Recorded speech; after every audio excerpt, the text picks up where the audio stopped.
today, I am referring the cases of Khalid Sheikh Mohammed, Walid Mohammed bin Atash, Ramzi bin al-Shib, Ali Abdul Aziz Ali, and Mustafa Ahmed Hawasawi to the Department of Defense to proceed in military commissions. Military commissions were criticized as though they were kangaroo courts and unfair and irresponsible. Here we are right back using them in a manner that is appropriate.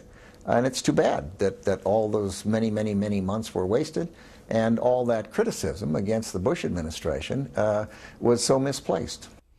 Well, 17 months ago, Attorney General Eric Holder said the 9/11 suspects, including the self-proclaimed mastermind of 9/11, Khalid Sheikh Mohammed, would be tried and prosecuted in a New York City federal court. Today, the Attorney General insisted that was the right call, but reversed it, saying all of these folks will be tried in military commissions at Guantanamo Bay, a place that President Obama promised to close on the first day he took office.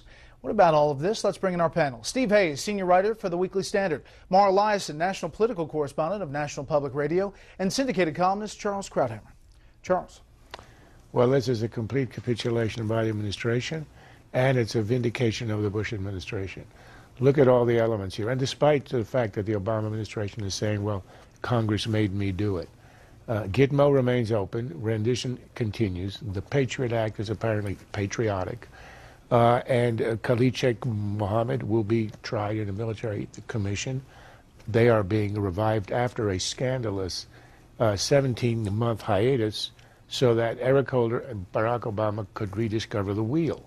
And the wheel here is the entire architecture of the post-9/11 war on terror, all the infrastructure that the Bush administration had put together and which Democrats had attacked all along the way as tearing up the Constitution and as an attempt by the Bush-Cheney administration to augment and aggrandize the power of the presidency.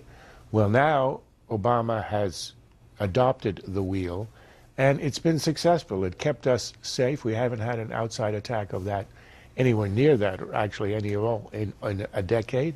And it's now been vindicated by its adoption by the Obama administration. I think this is a tribute to how the Bush administration, from a standing start after 9/11, with few presidents, got it right. And it would be nice if the Obama administration would acknowledge that. It won't, but it's acknowledged it at least in deed. There were hearings coming up, Mara, on Capitol Hill. Do you think that's what precipitated this move today?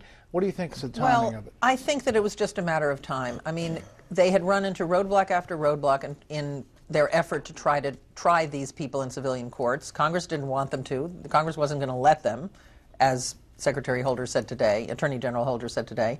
And I think the best thing that you can say about this is at least now it's over, it's acknowledged, they're not going to be tried in civilian courts, and they're going to move on.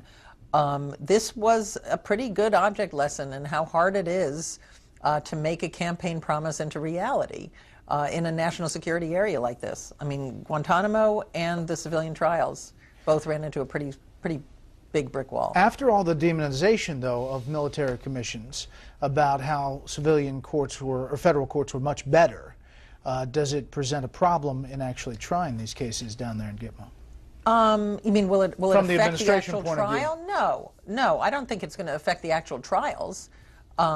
Whether it's a political problem for the administration. That's what I mean. Okay, then I think it is a political problem only in a very narrow way. I think the civil liberties community, portions of the left wing of the Democratic Party are very unhappy about this. They've been unhappy all along. They're certainly not going to be unhappy about this. But in the larger picture, no, this is not a political problem. Steve. Well, there's a perception problem. I think it's mostly an international perception problem. I mean, the President of the United States went overseas and made these arguments condemning the disgraceful acts of his predecessors. He gave a speech at the National Archives, which was nothing more than moral preening and grandstanding, trashing this process in some respects. I think now to fall back on that does suggest that it taints the process in a way that I think is unfair to the process and won't be helpful moving forward in terms of public perceptions. But in terms of domestic political politics, I think there's a very clear reason why they caved now. It's because the polls have shifted dramatically against them in these issues, whether it's Guantanamo Bay, whether it's Khalid Sheikh Mohammed. You have independents in some cases, 75% of them, saying that they disagree with the way that the administration is handling Guantanamo Bay, handling civilian trials for 9/11 conspirators. That's not any way to win an election. And if they make their left-wing base angry, and that's where this all started, we should remember, the ACLU and others, I think it's a price they have to pay, because they can't go into an election, a re-election, having, opposed to the centrists, to the moderates, with those kind of numbers on an issue of this importance. Charles, 9/11 families reacted numerous ways, so those who lost loved ones in the 9/11 attacks. One of them to the back and forth by the administration. Take a listen.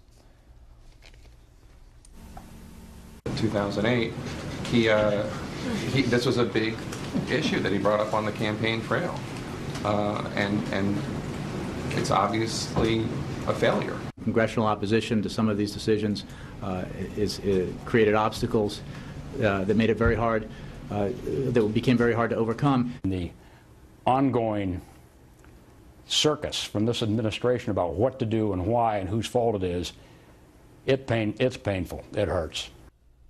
So they kind of weighed in today.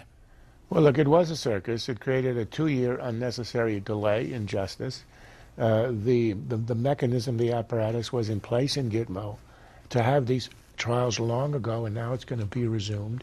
Look, I think the importance of the fact that Congress opposed it and public opinion opposes it is that the country has spoken. There's a difference between a common criminal and a war criminal. And KSM is the latter and should be treated as a war criminal and not in any other way. What's good about all of this, even though it took a year and a couple of months, is it's now a national consensus and it's a new norm. And we are not going to have these absurd delays and debates anymore. It's over. Down the line, how long does Gitmo stay open? Forever, until the war on terror ends, which it won't. Sure seems that way. I agree.